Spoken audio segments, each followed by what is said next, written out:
नमस्कार। अगर किसी की आवाज में जादू है और गाने का जुनून सिर चढ़कर बोलता है तो भाई ये चर्चा बिल्कुल उन्हीं के लिए है। चलो, आज समझते हैं कि सिंगिंग के इस पैशन को यूट्यूब पर एक असली करियर में कैसे बदला जा सकता है। तो एक सवाल जो अक्सर उभरते हुए सिंगर्स के दिमाग में घूमता रहता है, क्या सच में सिंगिंग एक करियर बन सकती है? मतलब क्या ये सिर्फ एक हॉबी है या इससे वाकई में कमाई भी हो सकती है, घर चल सकता है? तो इसका जवाब है एक बड़ा सा हाँ, बिल्कुल बन सकती है। देखिए, आज के डिजिटल ज़माने में यूट्यूब ना कमाई का एक बहुत ही बड़ा जरिया बन सकता है। ये सिर्फ एक प्लेटफॉर्म नहीं है, समझिए कि ये हर सिंगर का अपना पर्सनल स्टेज है। तो चलो इस सफर पर निकलते हैं, पर एक बात समझनी बहुत जरूरी है कि ये सिर्फ गाना गाकर अपलोड कर देने जैसा सीधा नहीं है। नहीं, इसके लिए एक सही अप्रोच, बढ़िया कंटेंट और हाँ, बहुत सारा सब्र चाहिए होता है। देखिए, सीधी सी बात है, आवाज कितनी भी अच्छी क्यों ना हो, अगर कोई स्ट्रैटेजी नहीं है तो सक्सेस मिलना बहुत मुश्किल है। तो ये सिर्फ सिंगिंग का मामला नहीं है, ये एक प्रॉपर प्लान का खेल है। अच्छा, तो कमाई की बात करें तो सबसे पहली सीढ़ी है यूट्यूब से डायरेक्ट कमाई। चलो देखते हैं कि ये होता कैसे है। तो यूट्यूब पार्टनर प्रोग्राम का हिस्सा बनने के लिए, मतलब जिससे एड्स से कमाई शुरू हो, दो मेन शर्तें हैं। पहली, चैनल पर कम से कम 1000 सब्सक्राइबर्स होने चाहिए, और दूसरी, पिछले 1 साल में या तो 4000 घंटे का वॉच टाइम पूरा हो या फिर शॉर्ट्स पर 1 करोड़ यानी 10 मिलियन व्यूज आ जाएं।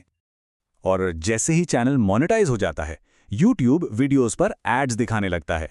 और मजे की बात यह है कि ये कमाई हर तरह के सिंगिंग कंटेंट पर होती है। कोई भजन गा रहा हो, कवर सॉन्ग बना रहा हो या फिर सिंगिंग टिप्स दे रहा हो, सब पर। डायरेक्ट कमाई का एक और जबरदस्त तरीका है सुपर चैट और सुपर थैंक्स। जब कोई क्रिएटर लाइव आता है तो ऑडियंस इन फीचर्स से सीधे पैसे भेजकर सपोर्ट दिखा सकती है। ये चीज खासकर भजन सिंगर्स के लिए तो बहुत ही बढ़िया काम करती है। ठीक है, तो डायरेक्ट कमाई समझ ली। अब आते हैं अगली और शायद सबसे जरूरी सीढ़ी पर, ऑडियंस बनाना। क्योंकि देखिए, पैसा कमाने से भी पहले एक लॉयल ऑडियंस का होना जरूरी है, और वो ऑडियंस बनती है सही कंटेंट से। कवर सॉन्ग्स ऑडियंस बनाने का एक कमाल का तरीका है, पर इसे सही ढंग से करना बहुत जरूरी है। करना क्या है? गाना अपनी आवाज में गाइए। क्या नहीं करना है? ओरिजिनल गाने का ऑडियो बिल्कुल यूज नहीं करना है। इससे कॉपीराइट स्ट्राइक का खतरा नहीं रहता। अब यहाँ एक बहुत इंटरेस्टिंग बात है, इसे ध्यान से समझना। कभी कभी क्या होता है कि कवर सॉन्ग पर कॉपीराइट क्लेम आ जाता है, लेकिन उसके बाद भी वो चैनल के लिए फायदेमंद साबित होता है। कैसे? उससे व्यूज आते हैं, सब्सक्राइबर्स बढ़ते हैं और एक ब्रांड वैल्यू बनती है, और यही चीज आगे चलकर कमाई के रास्ते खोलती है। और अगर आज के जमाने में तेजी से ग्रो करना है ना, तो उसका सीधा साधा मंत्र है शॉर्ट्स और रील्स।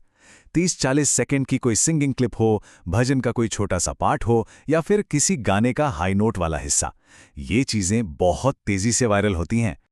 फॉर्मूला बहुत सिंपल है। शॉर्ट से आते हैं व्यूज, व्यूज से बनते हैं सब्सक्राइबर्स, और यही सब्सक्राइबर्स आगे चलकर कमाई का बेस तैयार करते हैं। तो जब एक अच्छी खासी ऑडियंस बन जाती है, तब खेल बदल जाता है। तब कोई सिर्फ एक कंटेंट क्रिएटर नहीं लेता, बल्कि अपने ब्रांड के चारों ओर एक पूरा बिजनेस खड़ा करने की शुरुआत होती है। एक मोटा मोटा अंदाजा ये है कि जब सब्सक्राइबर्स 10,000 से 50,000 के पार होने लगते हैं, तो बड़े बड़े ब्रांड्स की नज़र में आना शुरू हो जाता है, और बस यहीं से स्पॉन्सरशिप के दरवाजे खुलते हैं। जरा सोचिए, माइक बनाने वाली कंपनियां, ऑडियो इक्विपमेंट के ब्रांड्स या फिर म्यूजिक ऐप्स, ये सब चैनल को स्पॉन्सर कर सकते हैं। मतलब वो अपने प्रोडक्ट को प्रमोट करने के लिए पैसे देंगे। और ये जो बिजनेस मॉडल है ना, ये बहुत ही स्मार्ट है। इसमें यूट्यूब चैनल बन जाता है एक फ्री प्रमोशन का प्लेटफॉर्म, और असली मोटी कमाई होती है अपने कोर्सेज या दूसरे प्रोडक्ट से। ये एक बहुत ही पावरफुल स्ट्रैटेजी है। यहाँ पर नॉलेज ही प्रोडक्ट है। ऑनलाइन सिंगिंग क्लास शुरू की जा सकती है, एक पेड कोर्स बनाया जा सकता है, या फिर जूम पर 1-to-1 ट्रेनिंग भी दी जा सकती है। मतलब संभावनाएं अनंत हैं। तो कमाई के सारे तरीके तो हमने देख लिए, लेकिन इन सब के पीछे सक्सेस का असली मंत्र क्या है? चलो, अब उन बेसिक लेकिन सबसे जरूरी बातों पर आते हैं जो लंबी रेस में टिकने के लिए जरूरी हैं। सबसे पहले तो उन गलतियों से बचना है जो ज्यादातर नए लोग करते हैं, जैसे कि शुरू में ही पैसे के बारे में सोचना, रेगुलर वीडियोस नहीं डालना, साउंड क्वालिटी का खराब होना और दूसरों का कंटेंट बस कॉपी पेस्ट कर देना। यकीन मानिए, ये सब फेल होने की गारंटी है।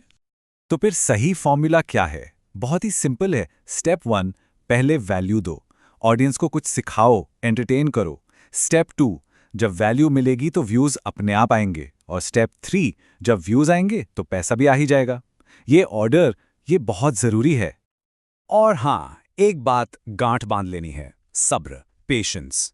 ये कोई रातों रात करोड़पति वाली स्कीम नहीं है। अगर लगातार अच्छी क्वालिटी का काम किया जाए तो 6 महीने से 1 साल के अंदर रिजल्ट्स दिखने शुरू हो सकते हैं।